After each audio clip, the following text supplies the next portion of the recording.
A cleaning crew brought onto R.M. Bailey High School following a spike in the number of tuberculosis cases on that campus. Our Annika Archer tells us more in this report. The number of active cases of tuberculosis on the R.M. Bailey School campus is now in the double digits. Health Minister Dr. Dwayne Sands telling reporters outside Cabinet this morning that so far just about 400 people there have been screened. Of that figure, 110 are the school's staff and teachers, and the remainder, students. Thus far, 8 teachers and staff members have had positive tuberculin skin tests, and 2 students have had positive tests thus far. We still have a significant number of students to test and to finalize the reading of the skin tests on those that were screened after. There's another case of an individual who had been in the detention center for a number of years actually, who was discovered to have tuberculosis on release, and we're now in the process of educating and screening those persons with whom he would have come in contact. Now, according to Education Minister Jeffrey Lloyd, R.M. Bailey's increased TB cases has led to a thorough cleaning of the Robinson Road School. And there will be no classes until such time as that cleansing and that sanitizing is completed.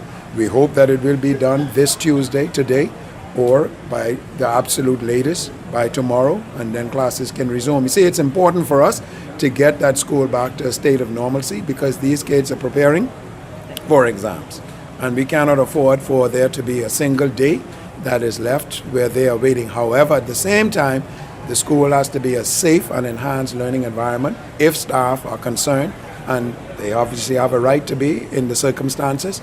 Then those persons need to be made satisfied that the place is a safe and secure environment for them to teach and for the students to learn. There is no estimated figure of how much that deep cleaning will cost.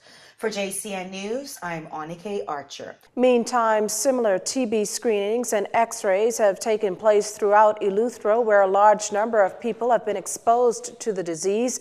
At last count, health officials had gotten through roughly 2,000 people, with every indication that there's now a total of 235 TB cases on that island. What we have found thus far is that more than 100 persons in that screening have positive MAN2 tests, and some of those persons with positive MAN2 tests have suspicious chest x-rays. Now, I have to be very clear that suspicious x-rays does not necessarily mean tuberculosis, but it is more likely to be an active case of tuberculosis. The process has not yet started in Exuma. Now, despite the increase in confirmed cases, Minister Sands stresses that there's really no cause for alarm. When we talk about these diseases now, there's no need to panic. What you need to do is to educate yourself. We are happy to repeat the message.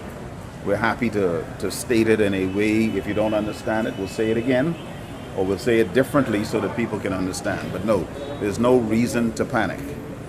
There's nothing that you can do specifically to absolutely prevent yourself from being exposed to tuberculosis unless you lock yourself into a bubble.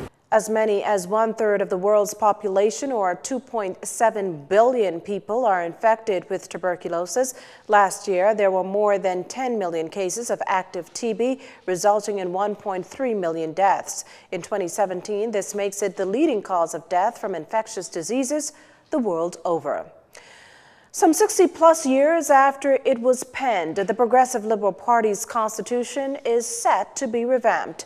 Our Jillian Gray tells us how, why, and who has a hand in bringing about the changes. 6 months after its blistering defeat at the polls, the opposition's commissioned a board to review its 64-year-old constitution and make recommendations on what changes should be made. This, of course, in an effort to rebuild ahead of the 2022 general election. And heading that committee is the party's former chairman, Attorney Raynard Rigby, who says they had a series of recommendations in the run-up to their convention, and that's ultimately where they will begin. If you've been listening, certainly prior to May 10th and certainly after May 10th, the growing concern appeared to be that the party has a narrow base.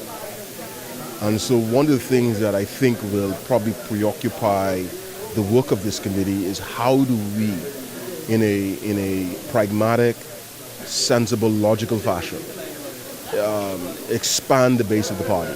Now, the proposed revisions are set to be in by June 2018, which Mr. Rigby says is a very tight timeline considering the party must canvass the entire country, but he's up for the challenge. Meantime, party leader Philip Davis says there are a number of revisions he thinks must take place, among them the issue of who qualifies as a stalwart councillor. For example, how stalwart councillors are selected, how they're appointed, what role they'll be playing in the leadership race going forward, and how we, what criteria one ought to have. For example, at the moment, you have to be 50 years of age to become a stalwart councillor.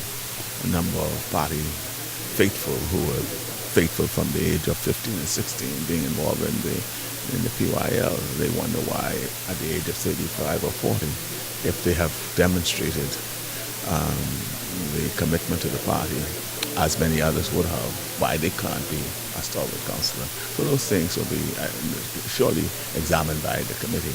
The PLP leader says the move is another step in making the party more contemporary and relevant, adding that he hopes this change will also remove the perception that the PLP is a closed shop. For JCN News, I'm Jillian Gray. You're watching JCN News. Stay with us. There's more to come after this. This segment of the news was brought to you by Alive.